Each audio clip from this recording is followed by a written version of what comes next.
Пониската профитна маржа која ја понуди Евана Хоум ќе влијае на крајната цена на струјата, велат од регулаторната комисија, но ова не е единствениот елемент од кој зависи дали сметките ќе се намалат.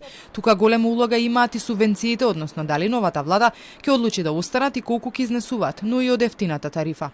Ке има директно влијание врз крајната цена, но во која форма конкретно ќе се одрази, ќе зависи од повеќе фактори, дали субвенциите за електрична енергија ќе останат и во кој обем, дали истата ќе се таргетира да биде рефлектирана директно на цената во ниска и висока тарифа, или пак ќе се предложи зголемен опсег на ефтината тарифа. Цената на струјата зависи од тоа по кој износ ЕСМ ќе ги продава своите количини на снабдувачот, но и од цената за пренос и дистрибуција. Според информациите, Евана Хоум повторно е избран и во следните 5 години да ги снабдува домакинствата и малите потрошувачи со електрична енергија.